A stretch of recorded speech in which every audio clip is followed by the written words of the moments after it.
Praise the Lord.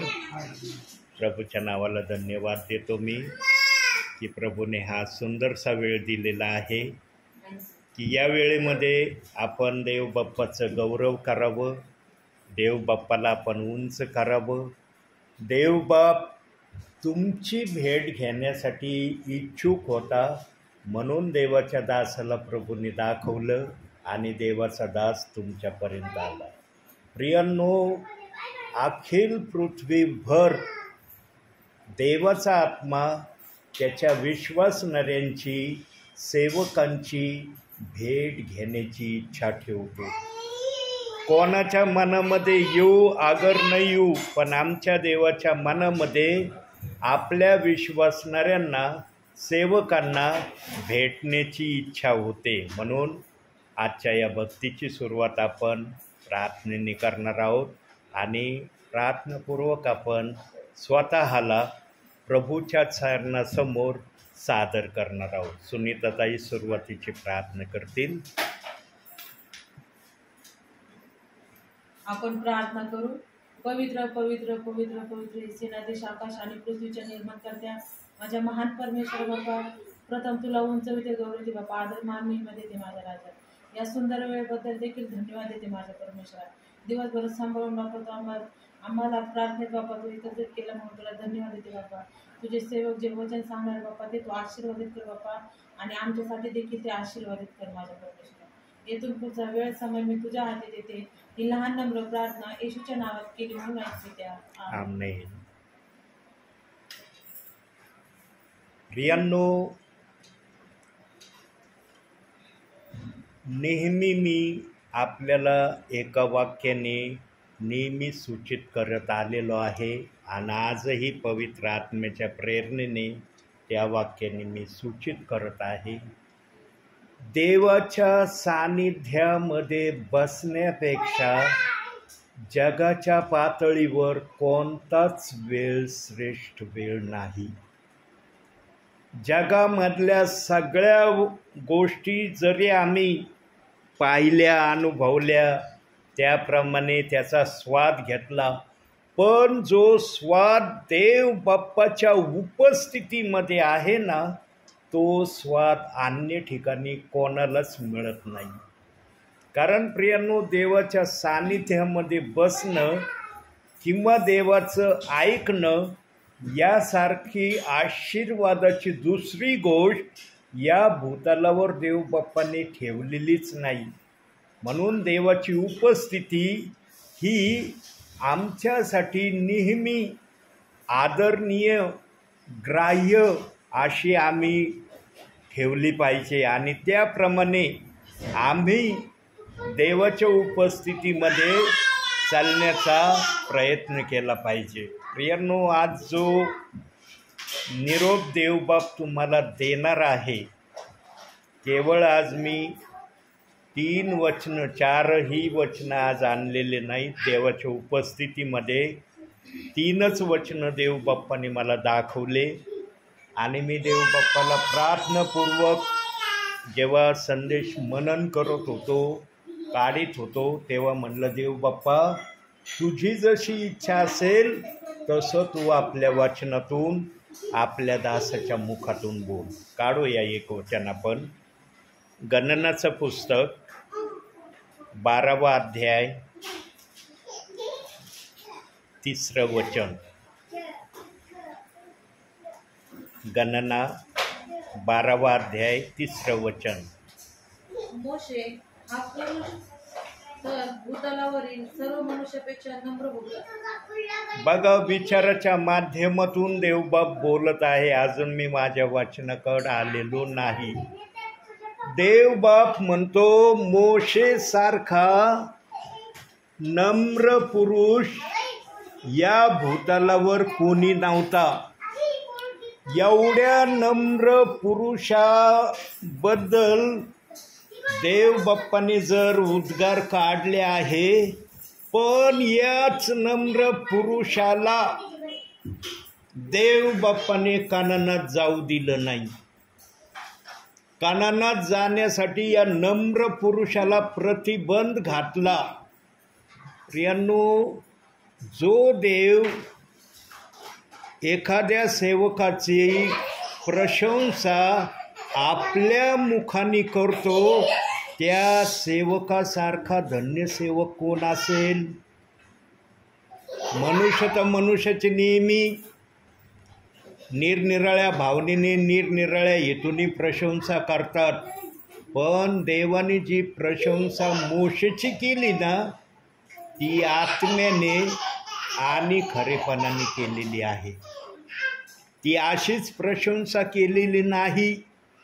इतकं सर्वश्रेष्ठ स्थान मोशेला देव बाप्पाने दिलं, पण त्याच मोशेबद्दल बायबलमध्ये पवित्र आत्मा बोलत आहे की मोशेला कानान देशामध्ये देव बाप्पाने जाऊ दिलं नाही. कसं? वचनातून पाहूया. काढूया आता आपण वचनाकडे आपल्या. अनुवाद 4 अध्याय 21 वचन.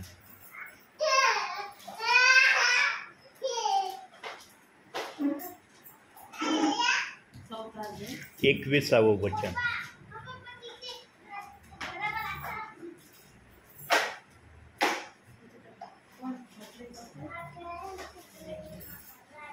काय लिखायचं? 21 वचन. काय नाही. हो हा आज मोनताई ॲबसेंट आहे ना. हां. मग तुमच्यामुळे परमेश्वराने माझ्यावर रागावून अशी शपथ वाहिली की तुला यार्दनाच्या पलीकडे जावायचे नाही, व जो उत्तम देश इस्रायलाचा देव परमेश्वर त्यांना वतन म्हणून देत आहे त्यात तू प्रवेश करणार नाही. बघा, मोशेला ताकीद देऊन सांगितली परमेश्वराने, यार्देनीच्या पलीकड जो कनान देश आहे त्या कनान देशामध्ये तुझं जाणं मी होऊ देणार नाही. एवढा नम्र देवाच्या नजरेमध्ये असलेला मोशे आपल्या भावी जीवनामध्ये एकदा त्यांनी गलती केली. एकदाच गलती केली बरं का मोशेने, वारंवार गलती केली नाही, एकदाच गलती केली. आणि काय गलती केली त्याने? एक ठिकाणी जेव्हा पाण्याचा प्रश्न उद्भवला त्या ठिकाणी देव बाप्पाने त्याला सांगितलेलं होतं की जिथं पण तुला अडचण येईल, जिथं पण तुला प्रॉब्लेम येईल, तिथं तुला जी काठी देण्यात आली आहे ती काठी तुझ्या साह्यासाठी देण्यात आलेली आहे. तू म्हातारा नाही म्हणून काठी टेकवीत चालायचं. ती काठी या गोष्टीचं प्रमाण आहे की जेव्हा पण तुझ्यावर संकट येईल किंवा तुझ्यावर संकट इस्रायली लोक आणतील त्या वेळेला तू त्या काठीचा उपयोग जे पण संकट आलेला असेल त्या संकटाला जाण्यासाठी एकदा काठी खडकावर आदळायची. त्या काठीला पण नियम लावलेला होता. ती काठी पण देवाच्या नियमाच्या बाहेर जात नव्हती. म्हणजे त्या काठीवर देखील देव बाप्पाने नियंत्रण ठेवलेलं होतं आपलं. एक वेळेस काठी आदळली, कुठलंही संकट असू द्या, कुठलीही समस्या असू द्या, ती समस्या सॉल्व्ह होते. पण एका ठिकाणी मोशे इस्रायली लोकांबरोबर पाण्याच्या प्रश्नावरून त्यांचा वादविवाद झाला.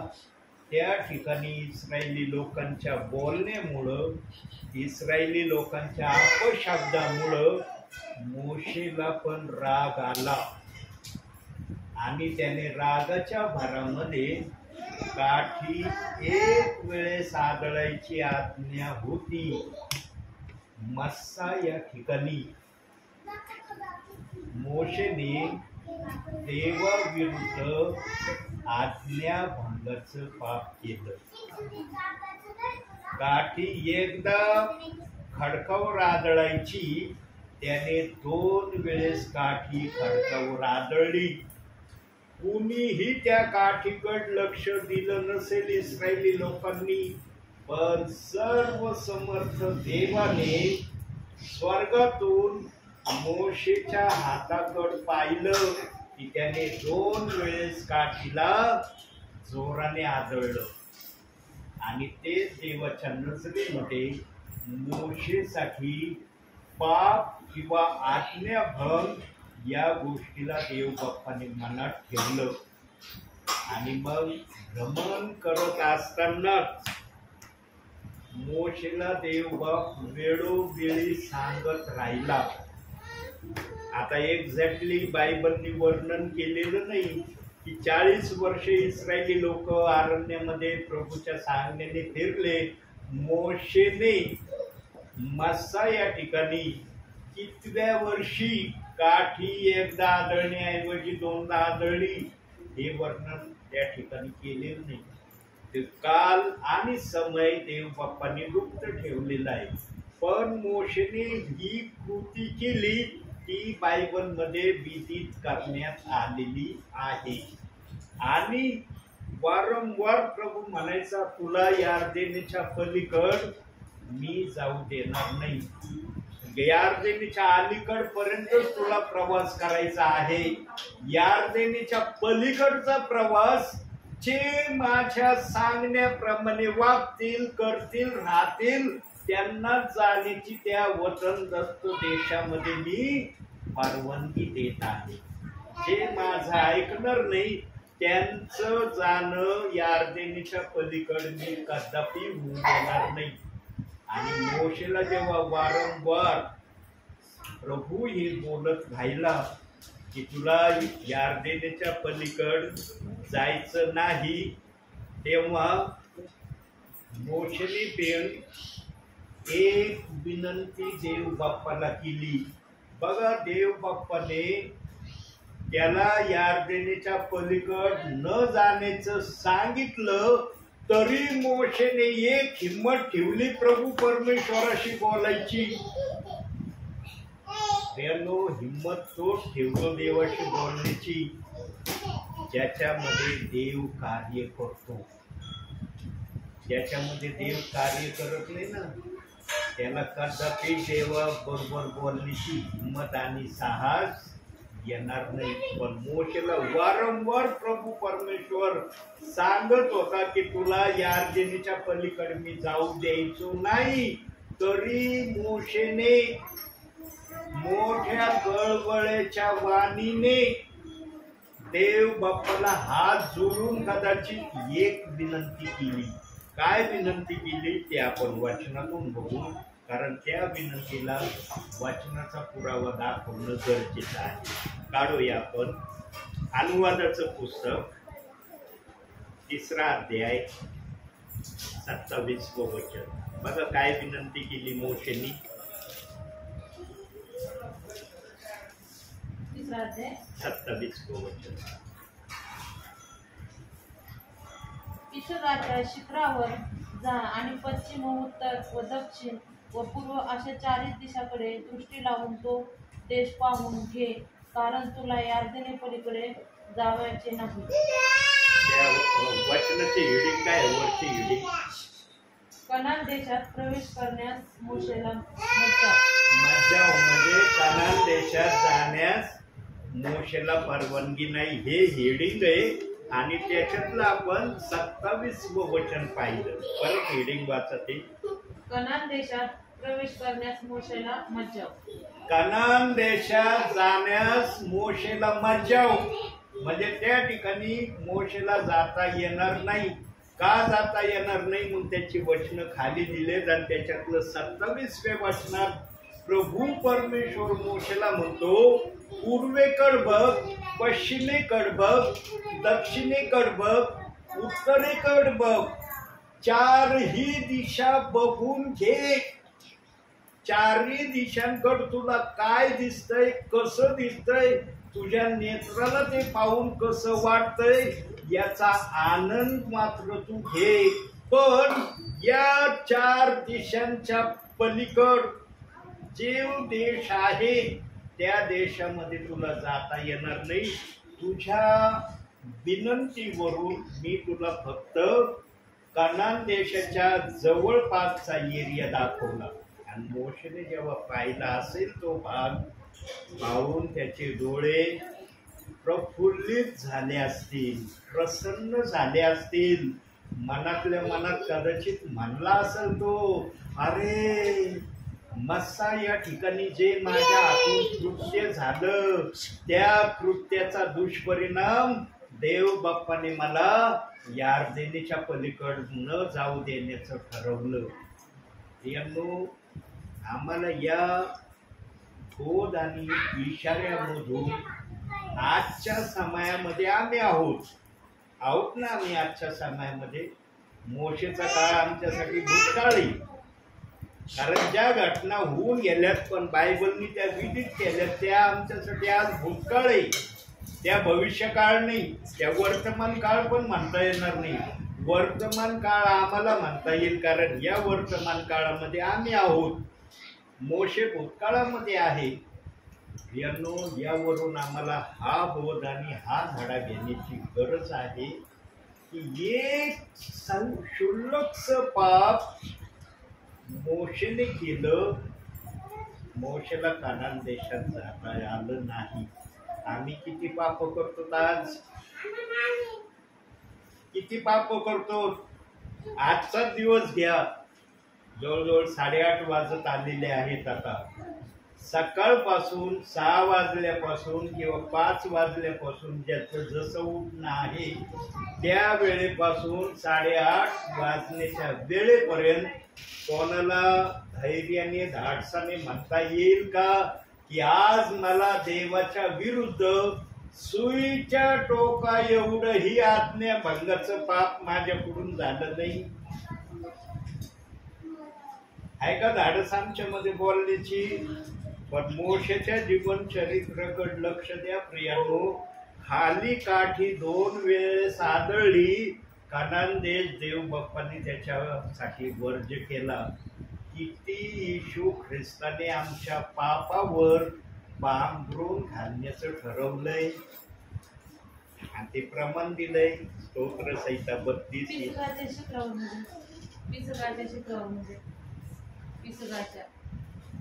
एक उंच असं काहीतरी ठिकाण असेल की त्या ठिकाणावरून पूर्ण कनान देश दिसल असं ठिकाणी त्याला जाण्याचं देव बाप्पाने सांगितलं. स्तोत्र 32:1.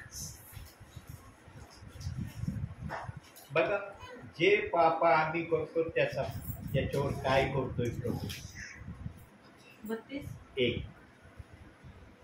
ज्याच्या अपराधाची क्षमा झाली आहे, ज्याच्या पापावर पांघरून घातले आहे, तो धन्य. आज आम्ही धन्यतेच्या लिस्ट मध्ये आहोत. पाप जरी करतो तरी देव आम्हाला धन्य म्हणतोय. बघा देवाची कृपा, देवाची दया. पाप करतो तरी आमच्या पापावर पांघरून घालतोय. पण मोशेच्या एका पापावर देव बाप्पाने पांघरून नाही घातलं, त्याला शिक्षा केली. आजही आम्हाला स्वर्गात जाण्यासाठी देवाने दरवाजा उघडा ठेवलाय. बंद नाही तो आमच्यासाठी. कारण हे वचन त्या गोष्टीला प्रमाणित करताय, ज्याच्या पापावर पांघरून घालण्यात आलंय, ज्याला स्वतः देवबाप धन्य म्हणतो, तो कस काय स्वर्गाच्या बाहेर राहील? येईल का त्याला स्वर्गाच्या बाहेर राहता? परंतु पवित्र शास्त्र पण देव बाप्पाने अशा बोध आणि इशाऱ्यांनी तयार केलंय की ते बोध आणि इशारे आम्ही ओळखून आमचं त्या स्वर्ग म्हटलेल्या ठिकाणापर्यंत जाणं होईल अथवा नाही होणार ते पवित्र शास्त्र आम्हाला इथंच कळवतं. ज्यांच्या बरोबर प्रभू आहे किंवा ज्यांच्या मनामध्ये वाटतं की प्रभू माझ्या संगती आहे, त्यांना देवबाप कळवल्याशिवाय राहणार नाही. ज्यांना आता पता नसेल ना की देव माझ्या बरोबर आहे का नाही, पवित्र आत्मेत मी आहे का नाही, त्यांना कधी या गोष्टीचा विचारच येणार नाही. ज्यांच्यात आत्मा आहे ना, तो आत्मा त्यांना मजबूर करेल, तुझं जाणं स्वर्गापर्यंत आहे का नाही बघ, तपासून घे वचनाप्रमाणे. जर असलं तर तू धन्य आहे, पण जर तुझं नसलं तर तुला तयारी करण्याची संधी आहे. बघा एक वचन बघूया, कलसेकराचं पत्र 3रा अध्याय 2रं वचन.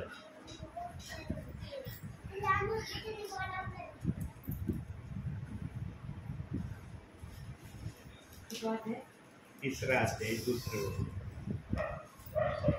वरील गोष्टीकडे मन लावा, पृथ्वीवरील गोष्टीकडे लावू नका. वरील गोष्टीकडे मन लावा. 3रा अध्याय 2रं वचन वाचलं ना? कलसीकरास पत्र 3रा अध्याय 2रं वचन. परत वाचा. वरील गोष्टीकडे मन लावा, पृथ्वीवरील गोष्टीकडे लावू नका. ख्रिस्तामध्ये ज्ञानाचे व बुद्धीचे सगळे ठेवे गुप्त ठेविलेले आहेत. हा शब्द वाचला.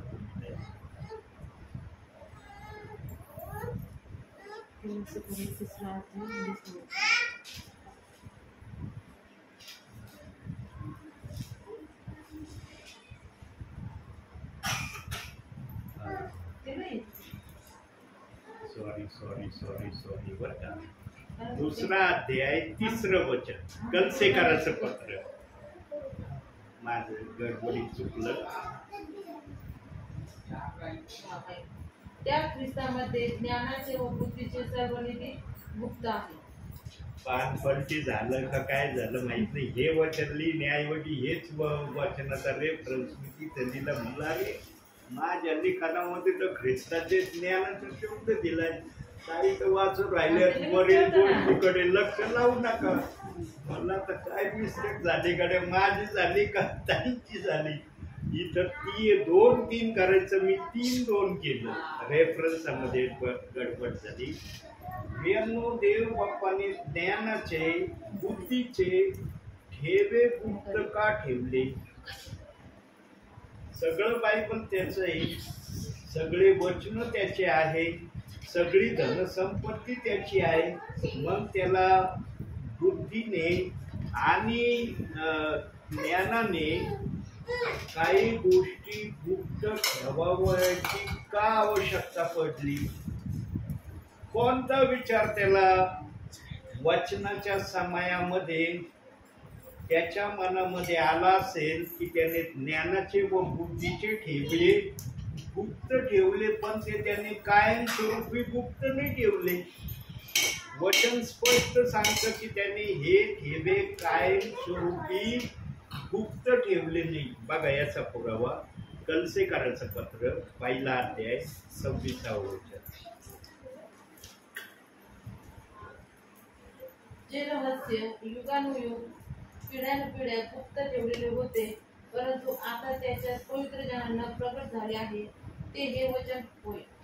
ते हे वचन होय. बघा तो स्पष्ट सांगतोय, मी पिढ्यानपिढ्या युगानुयुग जरी माझे वचन गुप्त ठेवलंय, पण सगळं मी गुप्त नाही ठेवणार.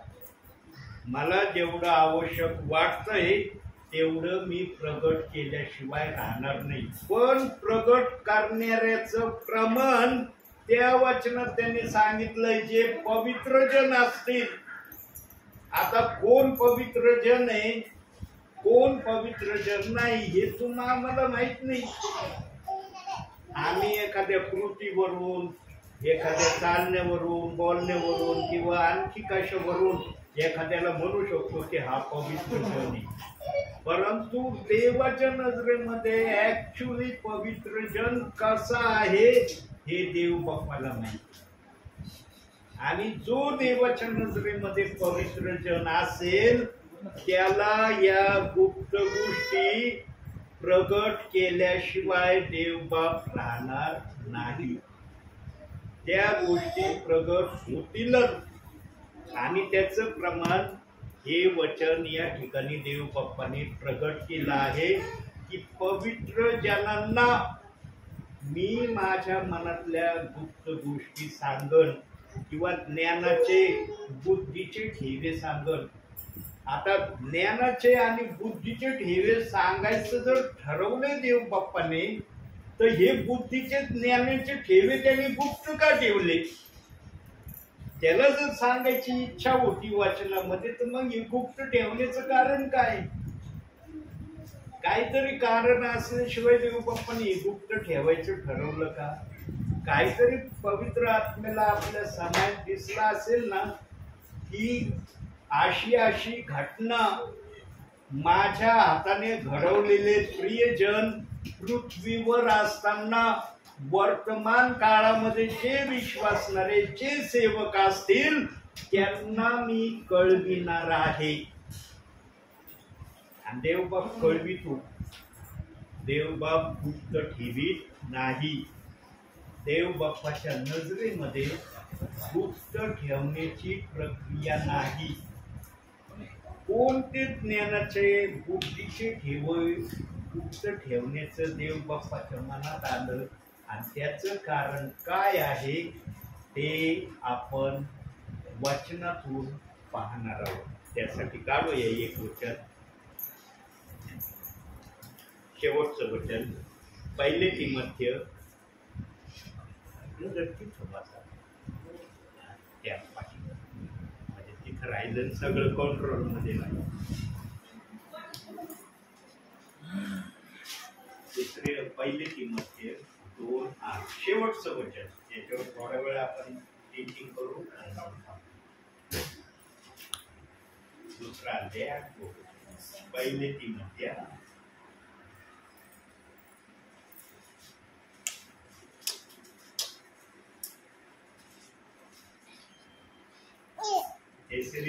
नंतर कल से झाल्यावर केसिलीन लागतं. केसिलीन नंतर तिमोथेय.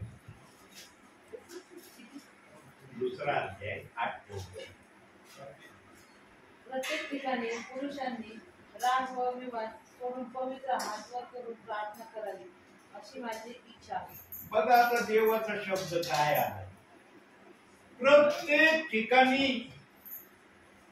प्रत्येकाने स्त्रीने पुरुषाने राग विवाद सोडून हात उंच करून प्रार्थना करावी.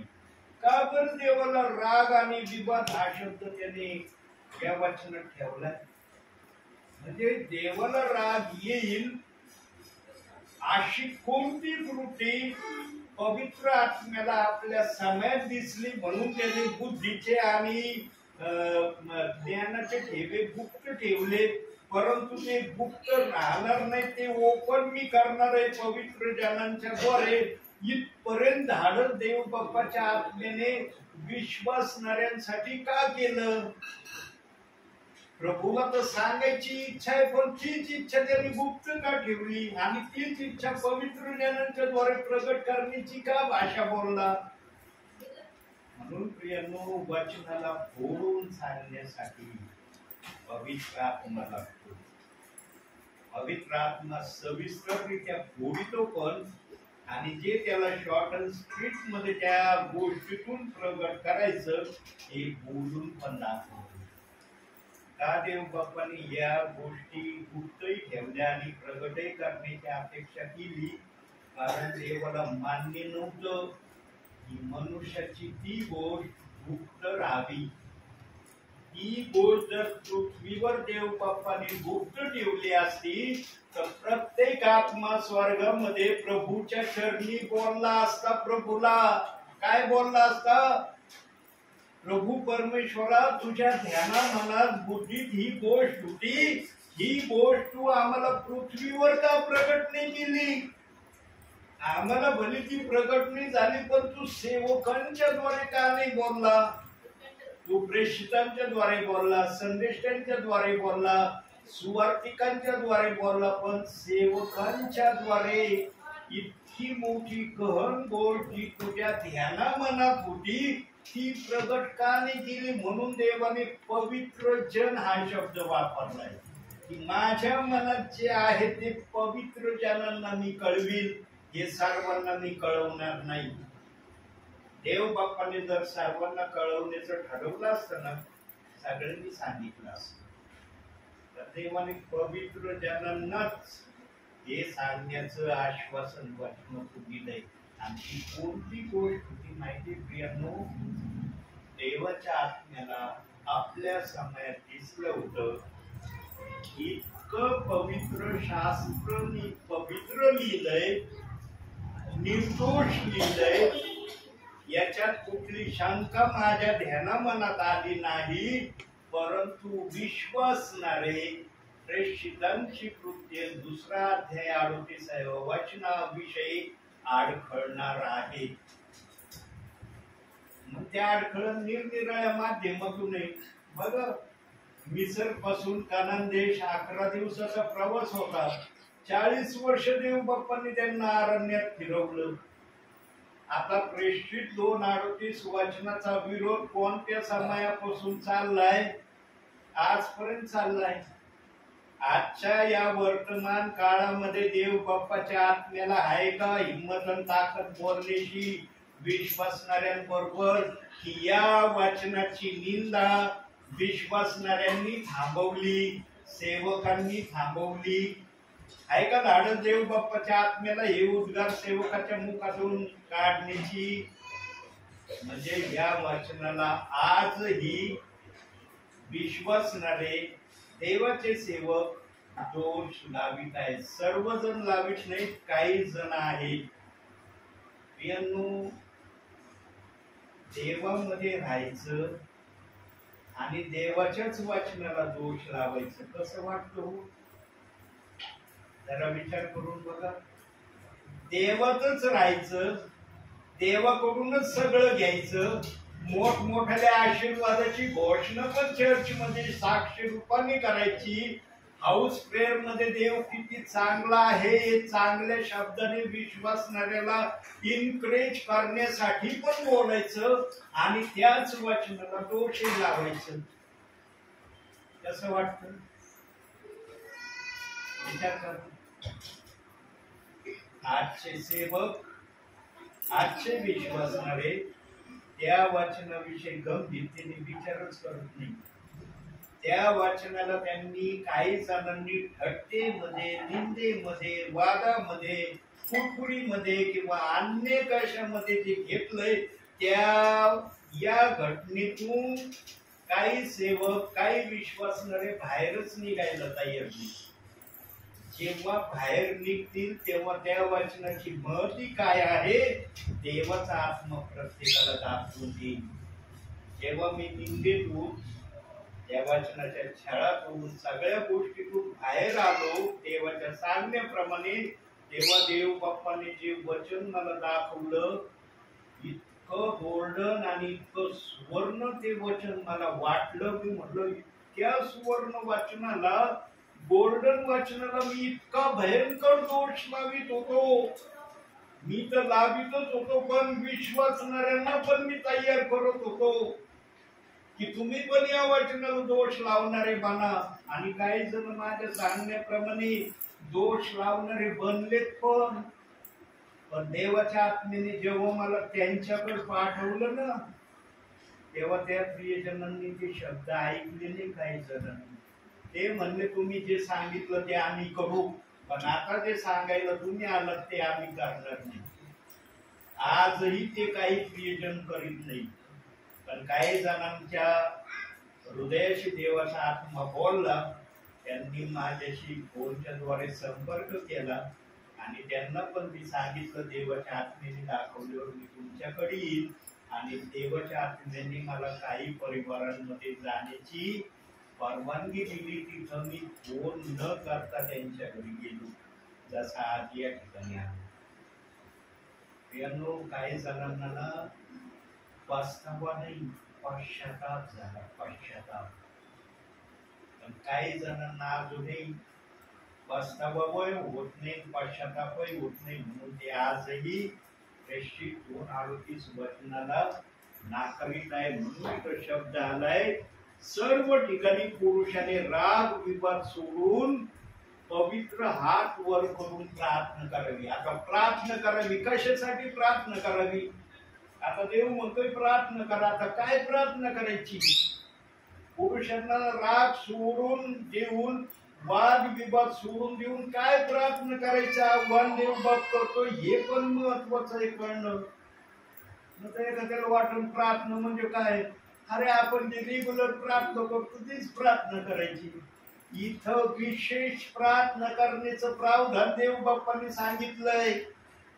त्या विशेष प्रार्थनेला तुम्ही केलीच पाहिजे ती प्रार्थना. आणि ती प्रार्थना जर तुम्ही हात उचलून कराल तर ती प्रार्थना मी ऐकल्याशिवाय राहणार नाही. आणि प्रार्थना पण फार छोटी आणि सोपी करायची. काय प्रार्थना करायची माहिती का? प्रभू, आतापर्यंत मी प्रेषित 2:38 वचनाला दोष लावित होतो, आजपासून या वचनाला दोष मी लावणार नाही. या वचनामध्ये जे सांगितलंय त्याप्रमाणे करण्यासाठी तुम्हाला तयार कर. एवढीच प्रार्थना करायची. देव बाप्पांनी पण फार मोठा प्रार्थनेचा मोठा बोज त्यांच्या मनावर हृदयावर लादला नाही. आपल्या मुखाने कबूल करायचंय की मी या वचनाच्या विरोधात वागलोय, पाप केलंय, या वचनाच्या विरोधात अपशब्द मी उच्चारलेत, हे मी माघारी घेतो किंवा मी या शब्दाला पश्चातापाने स्वीकारतो, क्षमा मागतो आणि मला या पाप दोषाच्या बंधनातून तुम्हाला पूर्णपणे सुटका माझी करावी.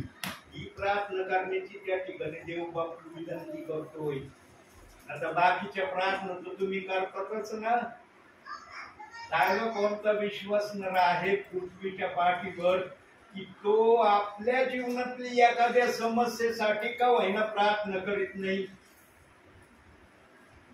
कितीही प्रार्थना न करणारा व्यक्ती असला ना, त्याला आपल्या भावी जीवनामध्ये जर एखादं मोठं संकट आलं ना स्वतःवर, त्याच्यासाठी का होईना तो देव बाप्पाकडे प्रार्थना करील. इतर गोष्टीसाठी जरी नाही त्याला करण्याची इच्छा झाली, पण स्वतःवर ओढवलेल्या संकटासाठी तरी तो देवाचा धावा करायला जाईल. इथं तर वचनाला दोष लावण्याची प्रक्रिया चालली. किती विश्वासणाऱ्यांनी सेवकांनी धावा केला पाहिजे आणि हे करणं गरजेचं आहे. कारण हेच वचन तुमच्यासाठी स्वर्गात जाण्याचं अडखळण होऊ शकतं. आज तुम्ही मजेने त्या वचनाला दोष लावित आहात, त्या वचनाच्या विरोधात बोलत आहात, नको त्या शब्दांनी त्या वचनाला नव्हे तर तुम्ही सेवकाला दुःख देत आहात असं तुम्हाला वाटतं. परंतु देव बाप सेवकाला दुःख देत आहात तुम्ही, हे देव बाप मान्य नाही करत. देव बाप म्हणतो तुम्ही मला दुःख देत आहात.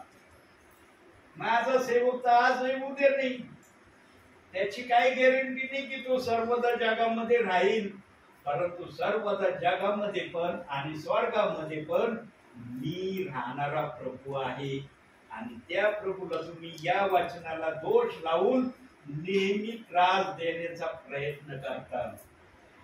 यांनो, विश्वासणाऱ्याने देवाला त्रास देणं योग्य आहे का? आहे का योग्य?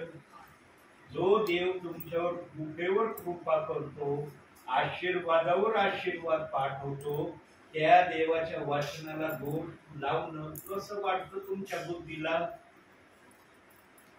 तुमची बुद्धी, तुमचा आत्मा म्हणून का की योग्य आम्ही करतो हे?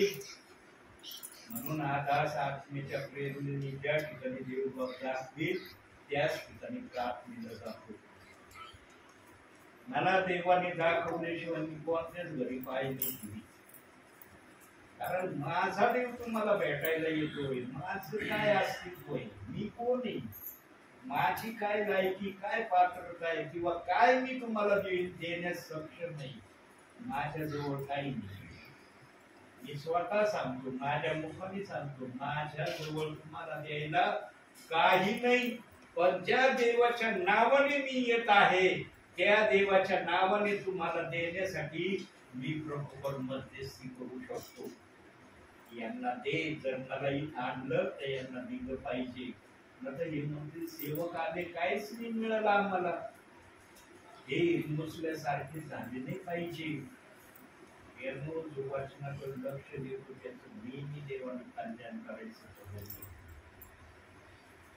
अगदी सोपा कल्याण प्राप्त करण्याचा रस्ता आहे, पण मनुष्य ते अगदी सोप्या रस्त्याला अवघड रस्ता करून ठेवतो. सगळ्या गोष्टीकडे मनुष्याला लक्ष द्यायला काळजीपूर्वक वेळ आहे, पण देवाच्या बाबी म्हणलं, देवाच्या गोष्टी म्हटलं, त्याच्या समोर काही जणांसमोर किंतु परंतुचे प्रश्न आहे. कशी तरी प्रार्थना मी मिस करीन, कस तरी आज माझं प्रार्थनेमध्ये उपस्थित न राहण्याचा मी प्रयत्न करीन. देवाच्या सानिध्यापासून स्वतःने फळ वाट काढणं हे देवाच्या नजरेमध्ये कधीच योग्य नाही. सेवकाच्या आणि विश्वासणाऱ्याच्या मनामध्ये कसं योग्य नाही हो. आम्ही नेहमी आत्मेचा ऐकणारे असू ना, आत्मा कधीच आम्हाला गलत विचार देणार नाही, गलत काम करायला सांगणारच नाही. देवाच्या उपस्थितीपासून तो होईल की आजच्या दिवशी तरी वेगळा हो, हे तर मुळीच पवित्र आत्मा कदापि बोलणार नाही. शेवटचा तोला मोलाचा समय चाललेला आहे. अगदी तोला मोलाचा शेवटचा समय चाललाय. कोणत्याही समयाला प्रभू येईल, आता सुद्धा येऊ शकतो. या चाललेल्या रनिंग वेळामध्ये सुद्धा आमचा प्रभू येऊ शकतो, कारण त्याने चोरासारखं येण्याचं वचन दिलंय ना. चोर कधीही विचारून येत नाही.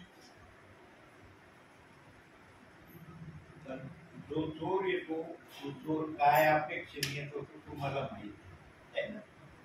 जो चोर आम्हाला माहित आहे, तो चोर कशासाठी येते आम्हाला माहित आहे. आमचा प्रभू चोर आहे का? आमचा प्रभू त्या चोरासारखा येणार आहे का? त्या चोराची काय अपेक्षा असते तुम्हाला आम्हाला माहित आहे. तो कशासाठी येतो सगळं सामसूम झाल्यावर.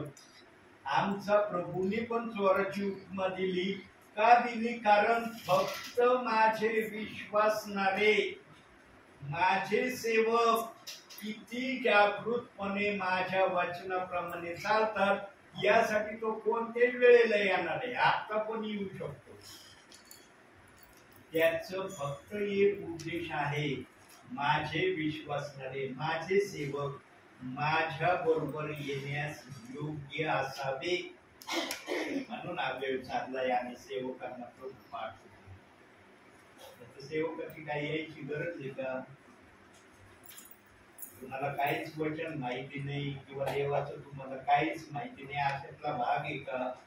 सगळं तुम्हाला जाणीवपूर्वक देव बाप्पांनी कळवलंय, पण एका गोष्टीचा दोष तुमच्या नावावर आहे.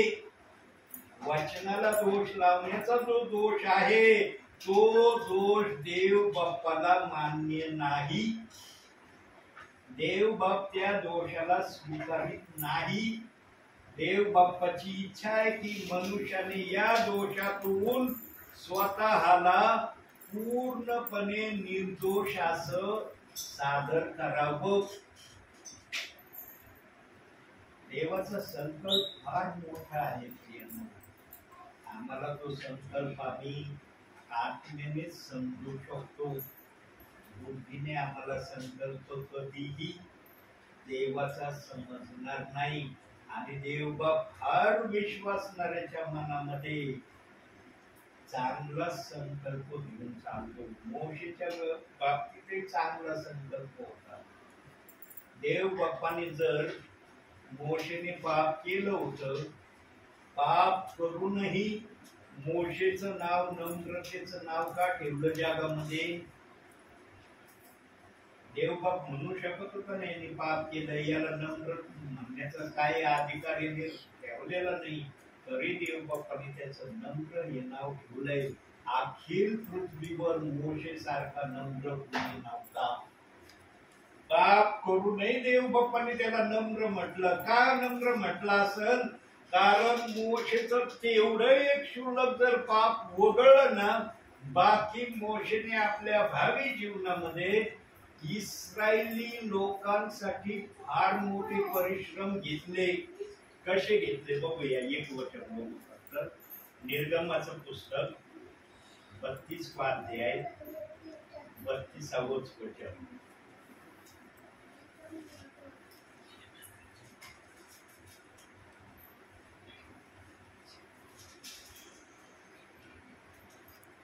तरी आता तू त्याच्या पातकाची क्षमा करशील तर, न करशील तर तू लिहिलेल्या पुस्तकातून मला काढून टाक. बघितलं, इस्रायली लोक पाप करायचे, मोशे विरुद्धही करायचे, परमेश्वराविरुद्धही करायचे. पण जेव्हा परमेश्वराला दिसायचं की इस्रायली लोकांनी माझ्या विरुद्ध पाप केलंय, तेव्हा परमेश्वर त्यांना शासन देण्याच्या इराद्याने मोशेशी बोलायचा, मोशेला खबरदार करायचा प्रभू परमेश्वर. आता आपण डिटेल वचन पाहणार नाही, पण जे पवित्र आत्मा बोलत आहे तो त्याच अध्यायातल्या बाबी तुम्हाला गोष्ट सांगत आहे, जे वचनात लिहिलंय. तुम्ही नंतर 32वा अध्याय ध्यान देऊन वाचा. तिथं परमेश्वर मोशेला म्हणला, तू मला आडवा येऊ नको, मी इस्रायली लोकांना आता शासन करणार आहे. त्यांनी भयंकर माझ्या विरुद्ध पाप केलंय, की ज्या पापाची शिक्षा त्यांना व्हावी ही माझी इच्छा मी ठरवली आहे. पण मोशे आडवा आला, तो इस्रायली लोकांचा कळवळा घेऊन प्रभू परमेश्वराला म्हणाला. वाचत परत आहे 32वे वचन. तरी आता तू त्याच्या पातकाची क्षमा करशील तर, न करशील तर तू लिहिलेल्या पुस्तकातून मला काढून टाक. जीवनाच्या पुस्तकातून माझं नाव प्रथम काढ. आता इथं जीवनाचं पुस्तकातून माझं नाव प्रथम काढ म्हणजे काय बोलायचंय माहिती का मोशेला? डायरेक्टरित्या काय बोलायचंय? मोशे प्रभू परमेश्वराला म्हणाला, तुला या लोकांना शासन करण्याचा तू निर्णय घेतला ना, जरूर शासन कर, पण अगोदर मला तू मारून टाक. मी मेलो ना, मग तुला काय इस्रायली लोकांचं ज्यांचं करायचं त्यांचं कर, ज्यांचं नसन करायचं त्यांचं कर. मी काय तुला आडवा येणार नाही, तुला काही बोलणार नाही. मला तू जगातून काढून टाकलं, माझा प्राण या जगातून नेला तू, मी तुला काय म्हणायला येणार नाही.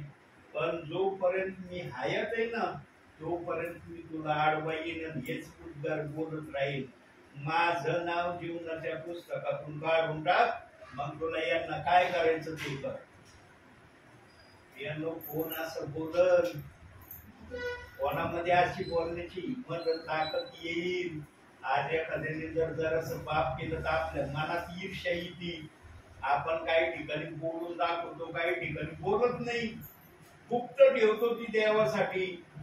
मोशे असा नम्र सेवक होता, इस्रायली लोकांसाठी हृदयाने आत्मेने देव बाप्पाला म्हणायचं, त्यांना शिक्षा नको करू, आणि शिक्षा करायची तर प्रथम मला शिक्षा कर, मला मारून टाक, मग इस्रायली लोकांचा समाचार घ्यायला जा. एवढा सर्व समर्थ देव मोशेच्या वाक्यासमोर मजबूर व्हायचा. मजबूर कालच्या वचनात दिलं, देव बाप्पाचा मजबूर व्हायचा. तरी देव बाप्पाने एक उद्गार मोशेला बोलला, ज्यांनी ज्यांनी पाप केलं त्यांचा मी समाचार घेतल्याशिवाय राहणार नाही.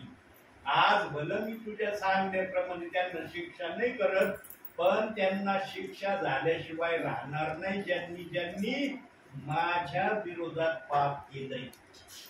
मी सोडणार नाही त्यांना, त्यांना शिक्षा करीन. म्हणून मोशेने पण आज्ञाभंगाचं पाप केलं, म्हणून त्याला पण कानान देशात जाऊ नाही दिलं प्रभू परमेश्वर. मोशेने इच्छा धरली असन, मला कानान देशात जायचंय, एवढ्या जनतेला घेऊन मी निघालो मिसर देशातून, माझ्या मनात किती इच्छा असन कानान देशामध्ये जाण्याची, पण प्रभू परमेश्वराने मोशेला पण कानान देश पाहू नाही दिला, घेऊन दाखवला. पण त्या भूमीवर दुधामधाचे प्रवाह वाहणाऱ्या वतन दत्त देशामध्ये मोशेचे पाऊल प्रभू परमेश्वराने पडू दिले नाही. आजची परिस्थिती बघा कशी आहे, ती तुलना करा ना आजची तुलना करा. आज सरेआम विश्वासणारा सेवक काही वचनाला दोष लावते तर छाती बडू पडू म्हणते आम्ही स्वर्गात जाणार. ऐका, देवाच्या आत्मेप्रमाणे त्यांचं स्वर्गात जाणं योग्य. सगळ्या ठिकाणी अन्याय होईल, सगळ्या ठिकाणी अन्याय होईल. देवाच्या दरबारात अन्याय नाही होणार. इथं दुधाचं दूध आणि पाण्याचं पाणीच होईल. म्हणून दूध बांधण्याचा प्रयत्न करा. दूध बांधले ना तुमचा फायदा होईल. भेसळीचं जीवन जगणारे असाल, आजपासून ते भेसळीचं जीवन काढून टाका. भेसळीचं जीवन कोणतं आहे? जे वचनाला दोष लावण्याप्रत स्वतःला तयार ठेवतात त्याला देव बाप म्हणतो भेसळीचं जीवन. निर्मळ जीवन जगा. देवाने हे वचन निर्मळतेने लिहिलंय, निर्मळतेने बायबल तयार केलंय. आम्ही कशाला देवाच्या वचनाला दोष लावून देवाच्या नजरेमध्ये अपराधी बनायचं आणि इतरांना पण अपराधी बनवण्यासाठी घरोघरी जाऊन प्रचाराला जायचं. या सेवकाला येऊ देऊ नका, त्या सेवकाला येऊ देऊ नका. ते ओनली जीसस हे तर ते खोटे संदेश ते देणार का जाणार आहेत. कोणत्या अधिकाऱ्याने तुम्हाला पास दिलाय असं बोलण्याचा? देवाने तर नाही दिला असा अधिकाराचा पास. मग तुम्ही हा अधिकाराचा पास कुठून आणला? कोणत्या अधिकाराने आणला? आणि तो आज जगाच्या कान्याकोपऱ्यामध्ये कस काय गेला? जागेवर येण्याची हीच वेळ आहे. वचनाप्रमाणे आचरण करण्याची हीच संधी आहे. ही संधी गमावली ना मग न्यायासाठी उभं राहणं अनिवार्य राहील. आणि न्यायाच्या समयामध्ये देवबाप कणवळूपणा, ममताळूपणा, दयाळूपणा सगळा बाजूला ठेवील. जे तुमच्या जीवनाच्या पुस्तकात आहे त्याप्रमाणेच न्याय केला जाईल. इथं गय होणार नाही. गय नावाचा शब्द न्यायाच्या दरबारात कोणासाठी नाही. तू काय केलंस? एक वचन मोनाताई वाचलेले बोलतात. प्रगटीकरण 22 अध्याय 12 वचन. कणकणीत आवाजात वाच बाळा. 22 अध्याय 12 वचन. पहा, मी लवकरच येतो आणि प्रत्येकाला ज्याच्या त्याच्या कृत्यांप्रमाणे देण्यास माझ्याजवळ वेतन आहे. बघितलं काय म्हणतोय प्रभू? प्रत्येकाच्या कृत्याप्रमाणे. मग तुमचं कृत्य कसं आहे? वचनाला दोष लावण्याचं कृत्य आहे का वचनाला दोष न लावण्याचं कृत्य आहे? इथं या वचनाचा या शब्दापुरतं देवबाप बोलत आहे. पण त्या वचनाचा शब्दशः एवढे एका वचनासाठी अर्थ नाही. पण तुम्हाला तुमचं माइंड फ्रेश व्हावं, तुम्ही वचनाच्या दोषातून बाहेर निघावं म्हणून तुमच्यासाठी तुमचं कृत्य चांगलं आहे का वाईट आहे इथं तपासून घ्या. दोष लावणार आहे का वचनाला? नाही ना. मी देवाच्या नजरेमध्ये सर्वस्वी पवित्र आहे, निर्मळ आहे. हा चोटपूट पाप माझ्याकडून होतात. ते बायबल सांगते की आमचा प्रभू पापावर पांघरून घालणार आहे. पण वचनाला दोष लावणे एवढं भयानक पाप माझ्या हातून होत नाही. किती जणांना म्हणण्याची ताकद हिंमत आहे आज? किती जण म्हणते प्रभूच्या उपस्थितीमध्ये खरंच मी देवाच्या वचनाला दोष लावित नाही, लावित होतो पण मी क्षमा मिळविली देवाकडून पश्चाताप करून. किती जणांना बोलता येईल? म्हणून पेंटिकॉस्टच्या दिवशी पेत्रानं तो निरोप दिला, तुम्ही वचनाला दोष लावणारे पापी आहात. एवढी लोकांसाठी पेत्र बोलला त्या ठिकाणी. परंतु देव बाप्पाने विदेशी लोकांना पण आपल्या राज्यात घ्यायचं ठरवलं. इस्रायल देशाच्या बाहेर जेवढे पण देश आज कार्यरत आहेत, 230 देश माझ्या माहितीप्रमाणे जितकं मी अनुभव घेतलाय 231 देश जगामध्ये त्या समयामध्ये मला माहिती झाले होते. आता जर काही देश उदयास आले असले तर तो भाग वेगळा.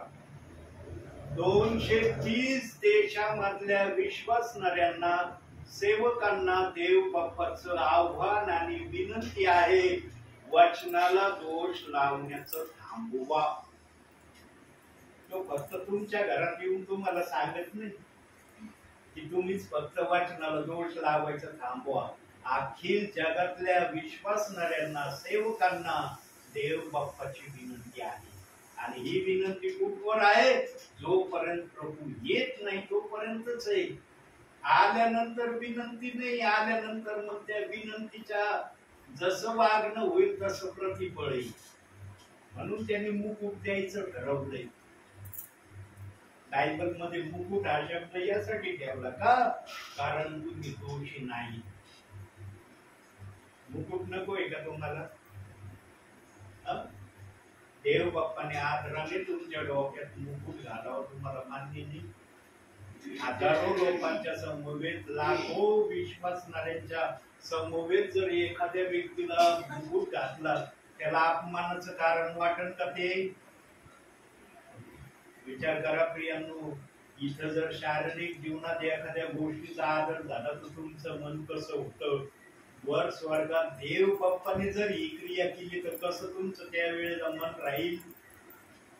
तुलना करा जरा. म्हणून आदास आत्मेने करून सांगतो, यांनो देवाचे कधी दोषी राहू नका. दोषी असले ना क्षमा मिळवा. देवाने क्षमा करण्याचं ठरवलंय. मी एकेकाळी दोषी होतो देवाच्या नजरेत. देव पण माझ्याकडे पाहत होता, इतकी सेवा करतोय पण वचनाला दोष लावून सेवा करतोय. याला याच्यातून बाहेर काढणं गरजेचं आहे. मी कुठल्या सेवकाचं कुठल्या ब्रदराचं ऐकलंच नाही. पण ते माझ्याशी बोलायला लागले, त्यांना म्हणायचं प्रेषित कोण आरोपीचं माझ्यासमोर काही बोलायचं नाही. तुम्ही तुमच्या पायरीने चाला, मी माझ्या पायरीने चालत. तुमच्या हृदयात इशू आहे, माझ्या हृदयात इशू आहे. फरक एवढा आहे, तुम्ही दोष लावित नाही, मी दोष लावतोय. मी दोष लावतोय ना, देव बाप माझा हिशोब घे. तुम्ही नका माझा हिशोब घ्यायला येऊ. आणि मला नका शिकू वचन. तुम्ही वचन दाखवतात तर मी पण वचनच दाखवेन तुम्हाला.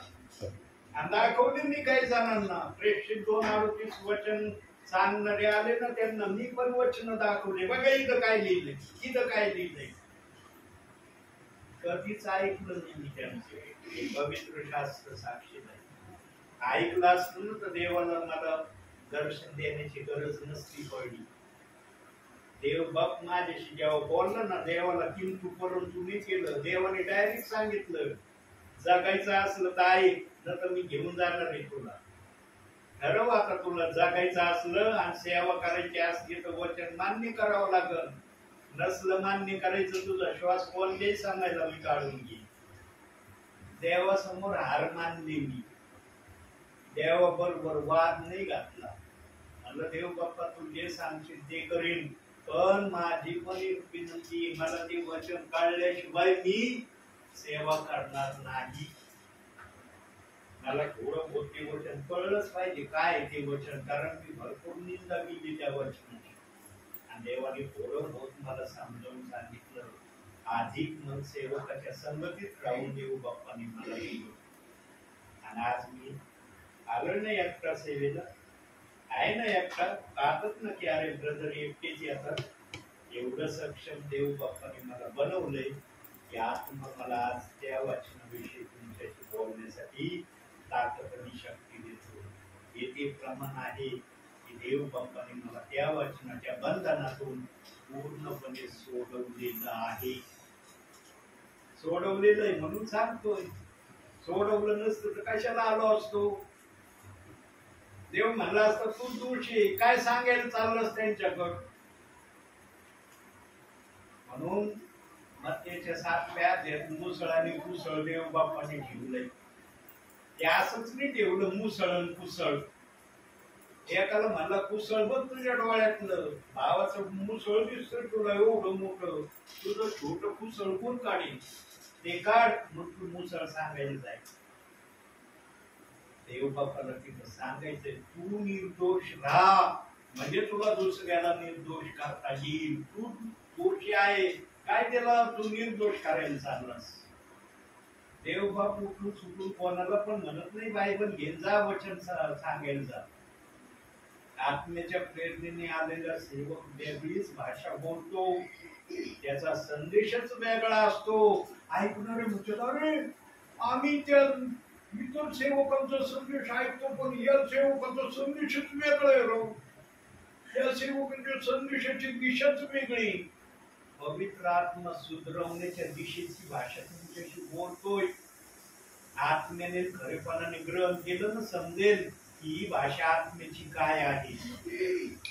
डायरेक्ट स्वर्गात जाण्याची अथॉरिटीची भाषा देवबाप बोलत आहे. हे बायबल साक्षीला आहे.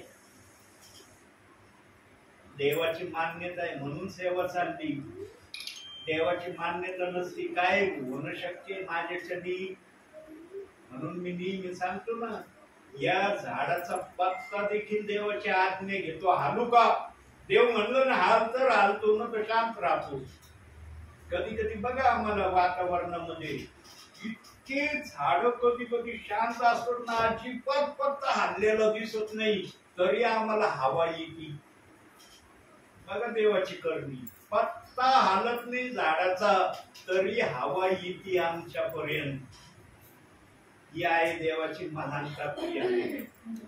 देव काही पण करू शकतो हे देव बाप्पाला या विधानातून सांगायचंय.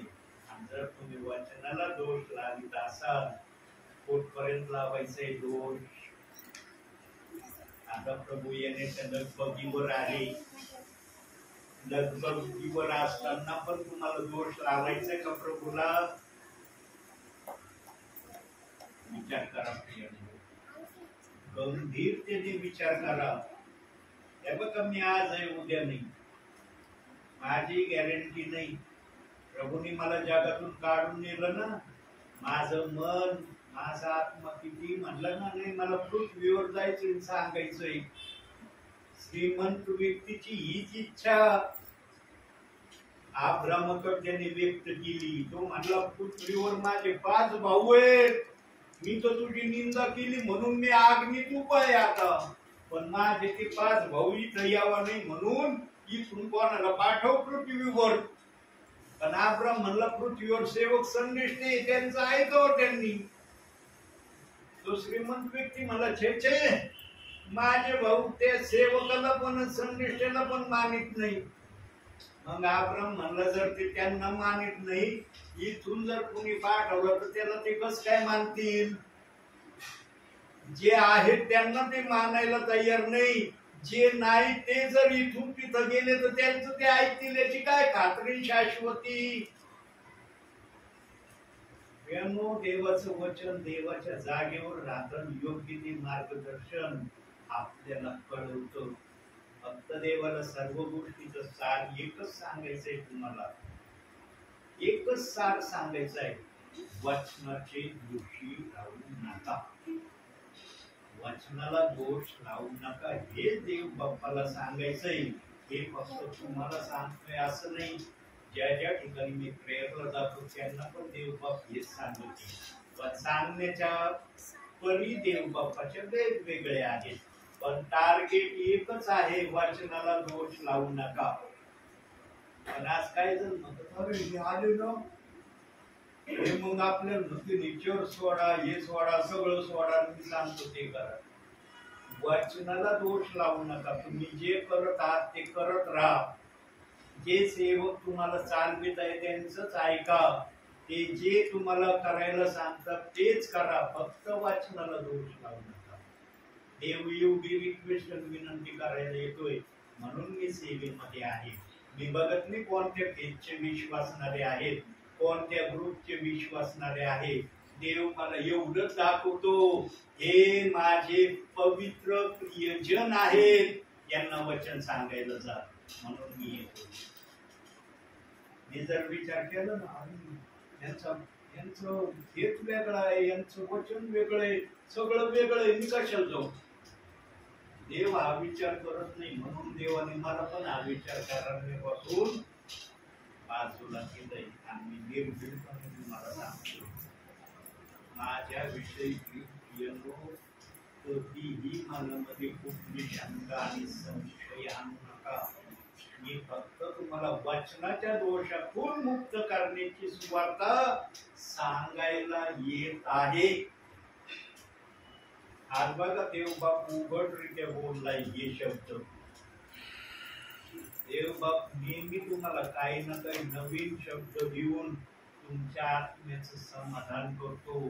आत्म्याचं समाधान केलं ना प्रियानो, बुद्धीला आत्मा सांगल हे कर आणि बुद्धी ते करायला तयार होईल. आत्म्याने सांगितलं पाहिजे. बँकेबाटच्या दिवशी या पेत्रच का उभा राहिला? 12 प्रेषित का नाही उभे राहिले? ते काय प्रेषित नव्हते का? पेत्रालाच उभं राहण्याची का मुभा मिळाली? आत्म्याने त्याला सांगितलं म्हणून तोच उभा राहिला. 11 जणांना मुभा नाही दिली. ते म्हणे ऐकून घे, हा काय बोलतो ऐकून घे, आणि ही सुवार्ता तुम्हाला पण सांगायची. पण त्याच्या बरोबर 108 जण पण होते. ते म्हणले आम्ही पण सांगू ही सुवार्ता. हे 11 जणच नाही, आम्ही पण सांगू, कारण आमच्यावर पण अग्नीची जीभ उतरली. आणि त्यांनी पण आपापल्या प्रांतामध्ये जाऊन देवाच्या वचनाची घोषणा केली. म्हणून हे वचन आज पृथ्वीच्या कानाकोपऱ्यापर्यंत प्रेषित 2:38 वचन गेलंय. आणि जे विरोध करतात त्यांना देवबाप संधी देत आहे की सेवकाचं ऐका, त्याप्रमाणे करा. काय वाईट ऐकते तुमचं काम प्रिय म्हणतात नाही बरोबर, फार आम्ही वाईट ऐकू राहिलो येईल का म्हणतात तुम्हाला? सांगतात तो कोणाला नाही ना, ते ब्रदर फार वाईट शिकवतात तो आम्हाला घरी येऊन, आम्ही या कानाने घेतो या कानाने सोडून देतो. सांगतात तो कोणाला तुम्ही सांगतात ते नम्रतेने वाचनाला दोष लावू नका एवढंच वार्ता सांगतात. एवढं जरी शब्द बोलले ना प्रियांनो तुम्ही कोणत्या विश्वासणाऱ्याला, कोणत्या सेवकांना, तुमचे आशीर्वाद तुम्हाला मिळाल्याशिवाय राहणार नाही. पण हे शब्द देव बाप्पाने ऐकले पाहिजे. मी आहे का सर्वदा या ठिकाणी ऐकायला? मी गेल्यानंतर तुम्ही जर काही वाक्य बोलले मला कळलं का तुम्ही काय बोललात माझं? पण देवाला कळलं की माझा सेवक गेल्यावर माझे विश्वासणारे त्या सेवकाविषयी किंवा माझ्या गौरवाविषयी काय बोलले आहे. म्हणून देवाच्या आठवणीत राहा, देवाचे आशीर्वाद घ्या आणि स्वर्गात जाण्यासाठी आपला रस्ता खात्रीने चांगला तयार करा. म्हणून आजच्या या छोट्याशा संदेशातून देव तुम्हाला आणि मला भरपूर आणि भरपूर आशीर्वाद देऊ. आम्ही